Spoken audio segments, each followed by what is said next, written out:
segment.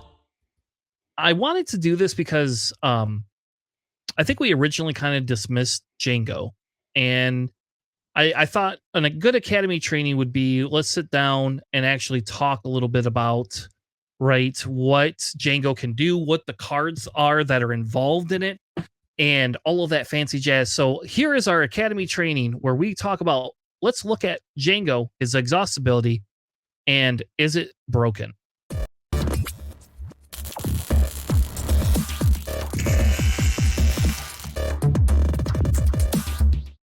Fair enough. All right. Well, let's move on to our last segment. We're going to cover our Chaos of War segment where we look at different metas and analyze them for you.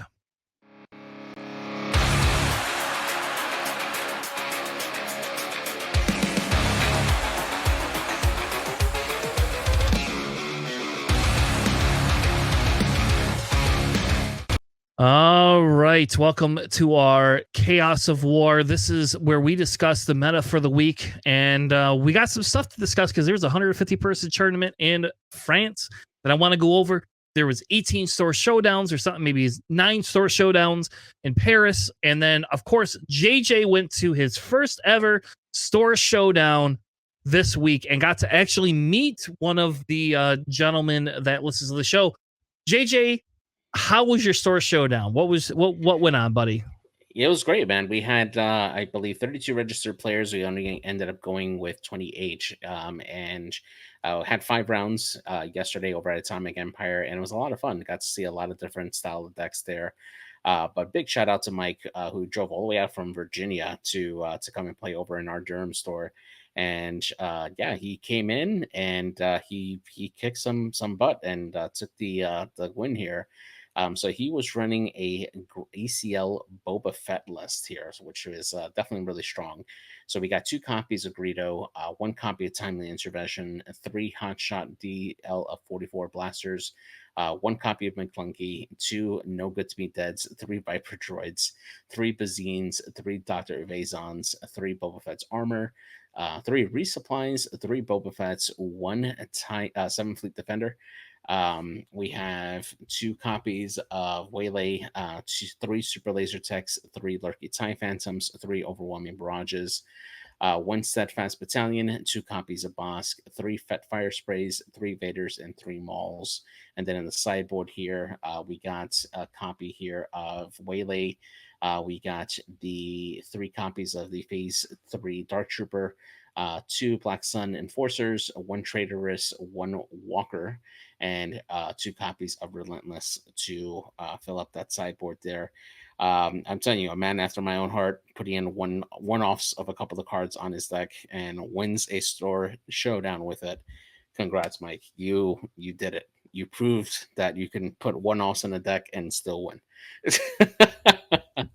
Yeah, well, that means the one-offs aren't as important, JJ. And the difference between him and you, buddy, is your one-offs are like throughout 80% of the deck. So 50% of your deck is onesie twosie things. His is over 90% consistent. We'll put it that way. Yeah, that's fair. Yeah. Yep. And this version of Boba is definitely a little bit different. This is what I would call the Boba non bounty hunter version, right? So it specifically is trying to end you with Maul and Vader and the fire spray. I will say that the Viper Pro Droids are an interesting include that's newer for it. And only having 1 7 Fleet Defender is probably I would assume this is a meta call because if you're playing in a higher control meta, people, especially with blue, people are running making openings, and that just ruins that card for Boba. And I will tell you, when I play Kira and play against Boba, I mulligan for making opening and power the dark side. Just for that, if you play that 7 Fleet Defender, I'm just going to kill it. That's my goal. I like the Bazine include.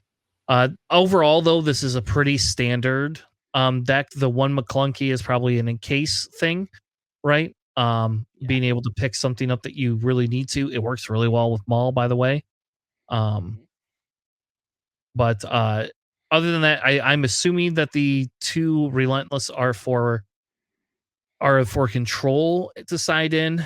But overall, I think this deck, like, overpowers a lot of aggro-ish type decks and can kind of walk all over things. So Yeah, definitely. I mean, the combination of Boba's ability being able to get resources back after you eliminate a unit, combined with like super laser techs and resupply, you're able to get a lot of good, like a lot of resources into your deck faster, as you have more resources to spend over the long run. So that enables you to bring out some of your bigger units onto the board, namely like Fet's Fire Spray or Vader or Maul, in quicker and sooner. And then once they're out on the board, being able to use Overwhelming Barrage on those units, you're able to close the game as you're able to wipe your opponent's board and then swing into the base for a big swing. So definitely something that to keep an eye out in the future for this style deck. I think it's really solid. It has a lot of answers for a lot of different types of decks. all right, we're gonna move on to the showdown weekend from Paris. We're not going over every deck, but this is kind of showing you the different decks that won. So Han Blue won. We had a Boba Yellow, a Boba Blue actually won one, which is that's pretty good. Another Boba Yellow, a Bosk Blue, Sabine ECL, Han Blue again, Sabine, Cad, Palpatine Green. Uh, Thank you, buddy. And a Bosk Green is what I will call that. So you can see the meta. I feel the meta still is pretty diverse. It's not as diverse as I would like it to be. But having that Cad Bane target, like that Cad Bane coming in, that's pretty good, right? Like seeing a Cad Bane show up. It is only a 6-person tournament, so I don't know how well that will do outside of that. But just being able to see, like it's not all Sabines. But if you're prepping for a show store down or for a qualifier, this is these are the decks we've been telling you are going to show up. This Cad Bane and Palpatine are a little off there. But we have another showdown or another planetary qualifier that starts next week. You'll be able to see kind of some of the meta. But moving on to the I don't know, the Dark Maure de France or whatever. I don't know how you ever say this because I don't speak French.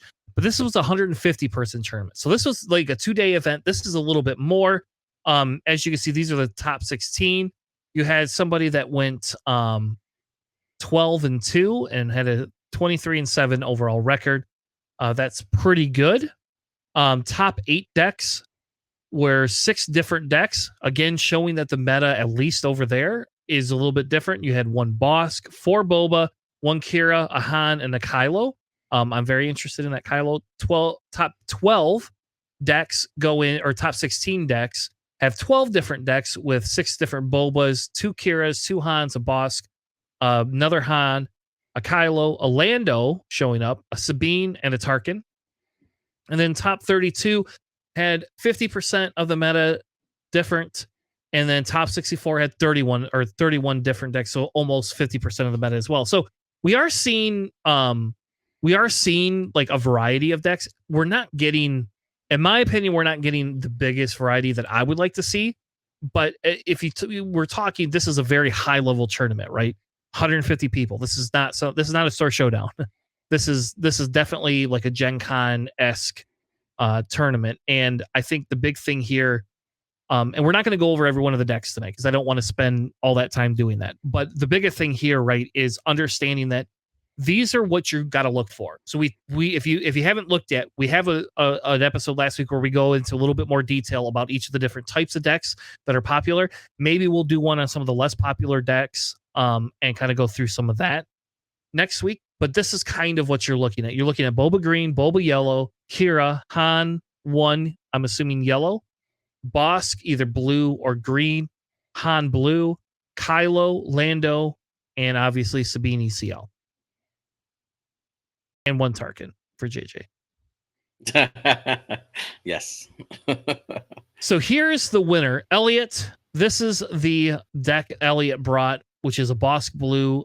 JJ, why don't you go over this? Like, this one's a little bit different than the other Bosk Blue, and I want to touch on this a little bit because this is what people are saying is a Sabine killer. And while I'm prepping and everybody's prepping, if you're running Sabine, this is something that you should just be looking out for. And how are you going to play against this? Yeah, so we got the Boss Blue deck here. We got a copy of Restock three top targets, three entrench, two force chokes, three death marks, three part of the dark side, two making openings, three open fires, three decliants, three copies of Lieutenant Schultzen, three vigilances, three takedowns, three fellow dragons, two bounty hunter crew, three rival falls, three super laser blasts, two copies of Emperor Palpatine, two copies of Snoke, two copies of Avenger, and two copies of Crate Dragon.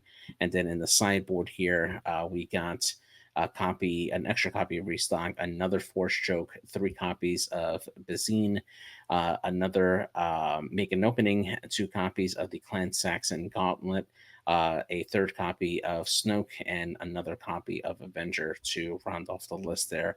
Definitely offers a lot of control there. So it's not very unit heavy until you get into the higher cost there, but you're essentially you're pushing in a lot of bounties on there, which allows boss to take advantage of his ability just to ping damage onto that unit there. You offer a lot of board control with a lot of the event cards that allow you to remove units from play, and then you factor in the client, which can be used to add even more bounty onto opposing units there. Charlton being able to deploy with a lot of experience, since you have a lot of blue cards in your hand on there, offers a lot of utility for there. The bounty hunters crew, even though it's off aspect, you're paying the aspect penalty, making this an 8. Still offers some pretty good utility with that ambush and its ability there. And then Palpatine and Snoke just slam the door shut. You're able to, with Snoke, reduce the health and attack of enemy units, and then Palpatine can come in and deal his damage to the list and wipe out the board pretty well. And then Avenger and Crate Dragon just come in to finish the job for taking out your opponent's base. So yeah, definitely a lot of control. It's really good. It just shuts down the tempo of a lot of aggressive decks, and you can do a lot with it. Yeah, and I think the big thing is understanding, what the top targets and the marks do, right? Because top target allows you to essentially put it on somebody and then ping somebody for a free damage, right? So you could put it on a low health character, ping them, and then it turns around, right, and kills your base. And when Bosk is out, if you put it on, like, for example, if you put it on Sabine, ping Sabine, she doesn't have a dark saber, you then deploy Bosk, kill Sabine, right? You now are healing 12 damage. Yeah. So um I think the big thing with this deck is the fact that you're getting extra damage. So this is where we haven't seen a lot of control decks always work well um with aggro decks, right? This deck gives you that. And then you have boss that allows you to double hit. You also have the client. The client can just be exhausted Mhm. and for a couple of turns and then basically go, oh, here you go, I'm going to get rid of you. The other thing that this deck doesn't have is there's no pillage in this deck. Mhm. They opted away from pillage, which I actually agree with. I am not super high on pillage personally. Pillage is okay if they're playing a lot of lower to the ground units, but like outside of, like, if you're playing against a Kylo deck and you haven't controlled their board, you're probably losing at that point by the time you get to the village pillage thing. I like this type of a deck. This is like taking over the Vader blue spot a little bit. Um, this doesn't rely specifically on mill to be an end game, but does rely on giving you kind of the middle finger like Vader did a little bit. Yeah. I don't know. It's okay. Yeah, and the other stinky thing with this too is entrenched. Since you're not having a lot of units out on the board early on, when your opponent puts out those powerful units on the board, you put entrenched on them, and even though you have no units on your side, they still can attack your base. And now you can put in bounties on them and eliminate them and get the reward from it, which is absolutely great, especially if you force your opponent to just pass and then you deploy your boss and get double the bounty. I mean, it's great. Yeah. Yeah. All right. Moving on. The runner up was a Boba Green deck. Very similar to the other one we saw. This one has Cobb Vances in it. A little bit more ambush with the Cloud Rider than we saw earlier. There's nothing in here that's like that much different than the other thing we see. I still think these decks should be running commission. I'm very surprised none of them are not running commission, um, even as a two of. Then we kind of move into top four. We have a Boba Yellow. This is again the standardish Boba Yellow Bounty Hunter deck. Not going to go over that in too much detail. Then we have a Kira Green. This is the 30 health one that is not running Chilson. So this is actually different than what we covered last week. What we talked about last week was, the ECL. This is one without ECL and without Chilson. So this one is just saying I want an extra 5 health because don't want to deal with the Sabines of the world.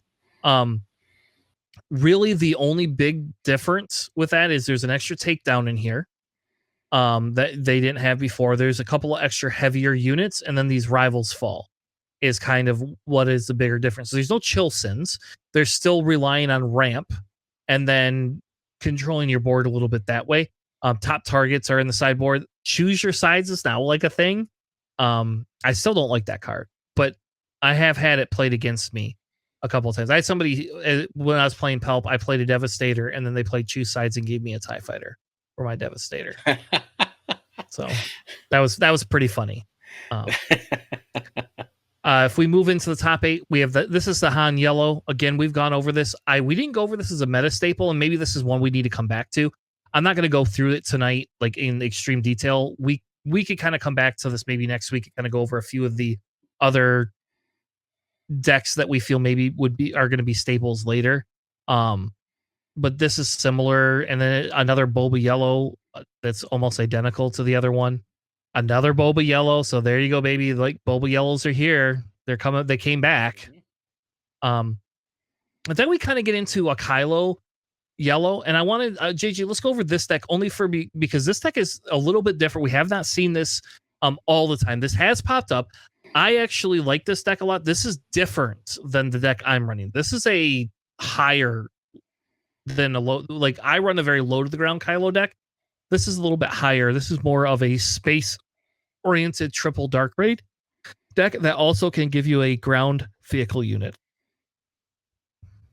Yeah, absolutely. So we got this yellow Kylo deck here running 3 copies of Death Star Stormtroopers, 3 Greedos, 3 TIE Fighters, 3 Reckless Gunslingers, 2 daring raids, rather, 3 copies of Cartel Spacers, 2 sneak attacks, 2 Kylo TIE Silencers, 3 Armed to the Teeth, 3 copies of Surprise Strike, 2 Mercenary Gunships, 3 Fallen Lightsabers, 3 Seven Fleet Defenders, 3 TIE Phantoms, 3 Triple Dark Raids, 3 Ruthless Raiders, 2 ATSTs, and 3 Xanadu Bloods.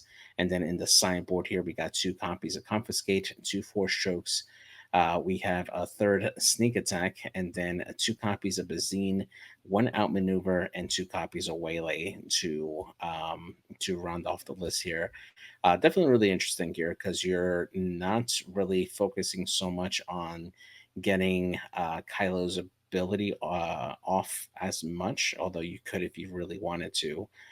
You're probably playing Kylo a lot later in the rounds as you start, dwindling down your hand to get Kylo out onto the board to make sure that he has really good stats when he deploys as a leader.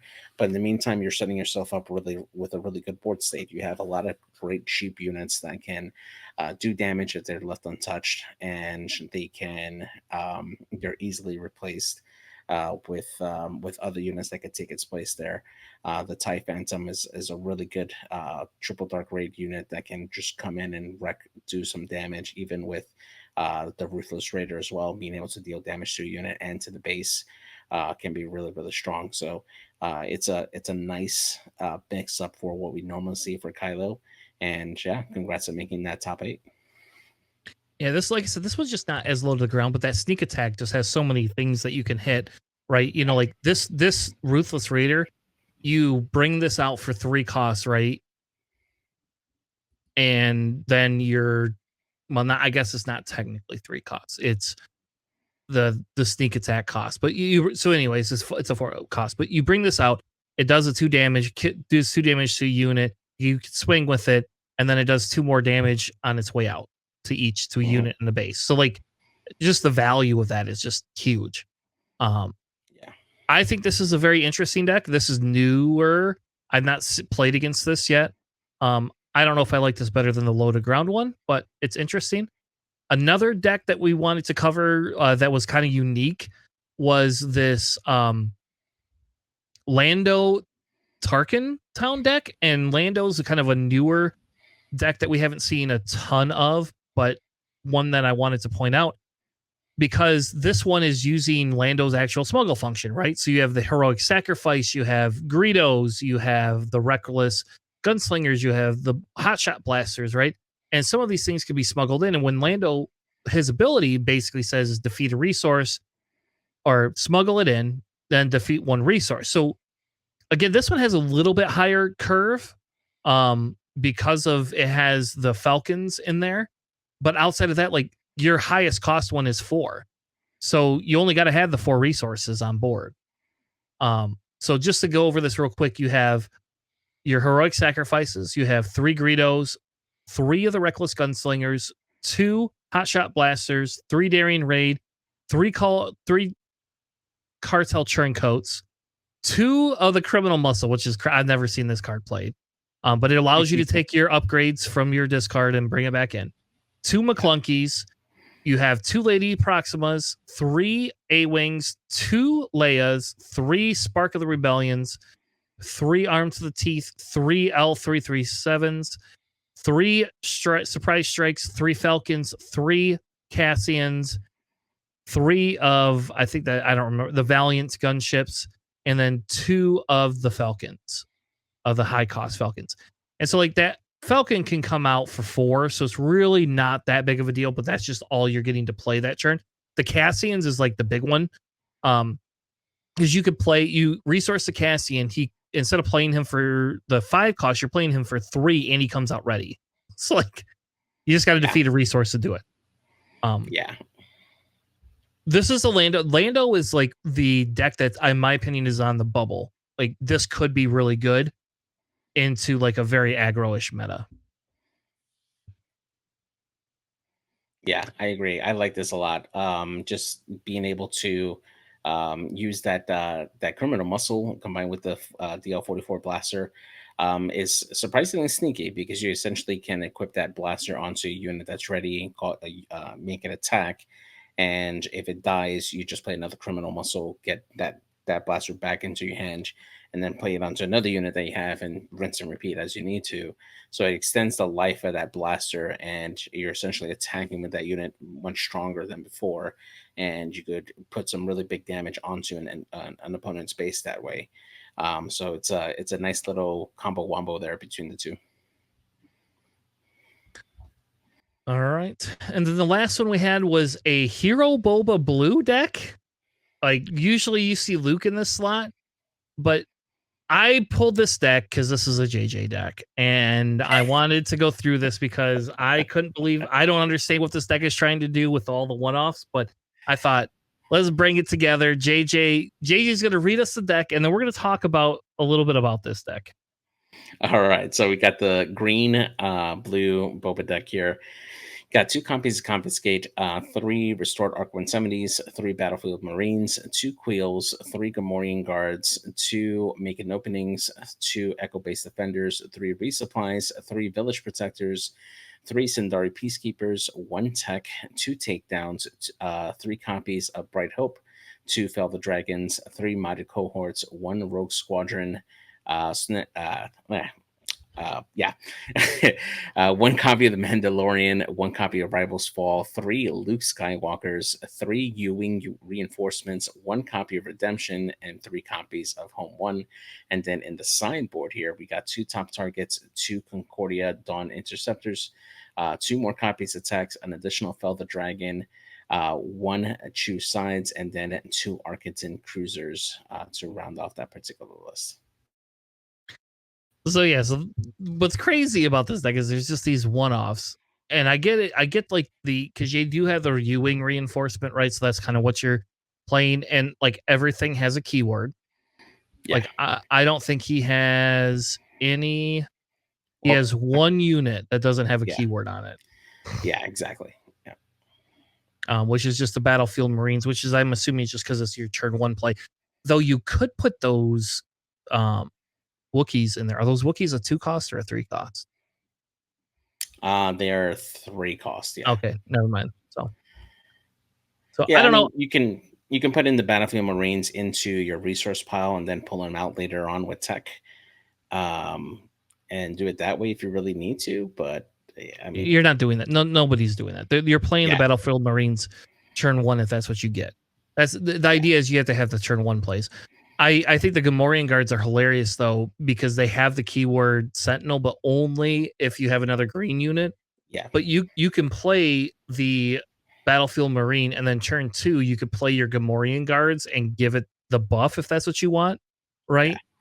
Um, or you could give the buff to the Battlefield Marine, all sorts of crazy stuff. So I don't know. I was very weirded out that this has just like, why do I only have one Mandalorian? Like, where's my Obi-Wan Kenobis? There's no Obi-Wan Kenobis in here, and they're Yeah, Sentinels, so they could fit in here. Only one yeah, redemption is crazy to me. Um, but I think this deck has legs, and that's why I wanted to kind of go over it with everybody, is because I do think this deck has legs, and I think this is something unique that you aren't going to see a lot of, but could become more popular. This is obviously not a controlish deck. This is definitely more of a mid-range, higher mid-range deck. It's looking to it's looking to use Boba's ability to like great extent. And I'm happy they have the text on the sideboard because I feel that you would want more text in this deck. Um, yeah. but maybe tech just isn't as useful. So No, I agree. I definitely like having tech in this deck just to allow you to pull units on out of your resource pile to bring them out when you need to. You never know when you need a Sentinel unit to come out onto the board, and just help bridge the like stopgap your opponent's offense, or heck, even bringing out a redemption out of your resource deck to help heal your base, could be really strong for that time. So it also helps you just to rely on your event cards they have on there, knowing that you can bring have tech out and bring out a lot of your other units that you've resourced early on onto the board and just help heal your base. And so you can bring some of your larger units like Home One and Luke Skywalker up to help you finish off the game. And yeah.